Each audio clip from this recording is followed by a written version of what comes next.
High, কি অবস্থা সবার? তো গতকাল রাতে রিয়াল মাদ্রিদ বার্নাব্যুতে জিরোনার সাথে ম্যাচ ড্র করে, যার কারণে মোটামুটি অলমোস্ট তারা 2টা পয়েন্ট হাতছাড়া করে এবং 31 ম্যাচে এই পর্যন্ত রিয়াল মাদ্রিদের পয়েন্ট হচ্ছে যে 70 পয়েন্ট, আর বার্সেলোনার হচ্ছে যে 30 ম্যাচে 76 পয়েন্ট। তো বার্সেলোনা মোটামুটি 6 পয়েন্টে আগায় আছে এবং আজকে বার্সেলোনার স্পানিওলের সাথে ম্যাচ আছে।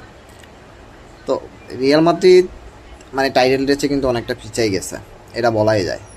বাট রিয়াল মাদ্রিদ অনেক ভালোই খেলছিল, যদিও তাদের ডিফেন্স লাইনটাকে ব্রেক করতে পারে নাই।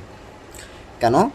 যে সরি, যে জিরোনা তার মোটামুটি ছিল হচ্ছে যে মানে ওরা যখন বল নিয়ে আগাচ্ছিল এবং হচ্ছে যে রিয়ালের পায়ে বল যাচ্ছে, তখন আবার কি করতেছে, ডিফেন্সে চলে আসতেছে সবাই।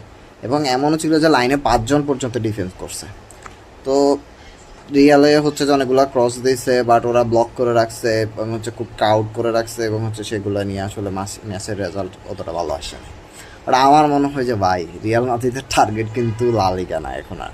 ওরা বুঝে গেছে ওরা লা লিগা আর মনে হয় টাইটেল জিততে পারবে না, আমার যতটুকু বাট তারা কিন্তু চ্যাম্পিয়ন্স লিগে বায়ার্ন মিউনিখে যাইয়া একটা কিছু গড়াই দিবে। এবং এটা সম্ভব, এটা রিয়েলের জন্য সম্ভব, এবং সেটা যদি রিয়েল হয়, আমি এটাতে ভাই মানে কোনো করবো না। কারণ রিয়াল মাদ্রিদ চ্যাম্পিয়ন্স লিগে রিয়াল মাদ্রিদ পারে না এমন কিছু ভাই নাই। এবং কারণ মাদ্রিদ 15 বার ভাই ইউসিএল জিতছে। তো সো এটা নিয়ে, মাদ্রিদ নিয়ে ভাই মানে ডাউট করার কিছু নাই। এবং হচ্ছে আমি জানি মিউনিকে ব্রায়ানকে হারানো এটা সো টাফ একটা বিষয়, বাট সেটা যদি রিয়াল মাদ্রিদ হয়, এটাতে ভাই অবাক হওয়ার কিছু নেই। সো আমরা চ্যাম্পিয়ন্স লিগের সেকেন্ড লেগ পর্যন্ত অপেক্ষা করি নকআউটের, দেখি রিয়াল কি করে। আর আজকে বার্সেলোনার স্পানিওলের সাথে ম্যাচ আছে, দেখি বার্সেলোনা কি করে। বাট আমার মনে হয় যে বার্সেলোনা স্পানিওলের সাথে এর আগে ম্যাচ জিতছে, এই ম্যাচ জিততে পারে। বাট আজকে হচ্ছে যে লামিনকে রেস্ট দিবে যতটুকু শুনলাম, মানে নিউজ দেখলাম আর কি, যে লামিন বা পেদ্রি এদেরকে রেস্টে রেখা বাকি প্লেয়ারদেরকে, হয়তো ব্যান্সের প্লেয়ারদেরকে হ্যান্সি ফ্লিক সুযোগ করে দিবে। তাও আমাদের তো দরকার হচ্ছে 3 পয়েন্ট সিকিউর করা।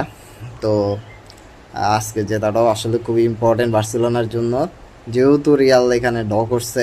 রিয়াল যদি জিততো তাহলে কিন্তু পার্থক্যটা আসলে আবার কমে যেত, মানে কমেই যাইতো। তো সো দেখি কি হয়, এবং আপনারা সাথে থাকেন, দেখি কি হয়। ফলাফল নিয়ে তো অবশ্যই আরেকটা ভিডিও করাই যায়। সাথে থাকেন, সবাইকে ধন্যবাদ।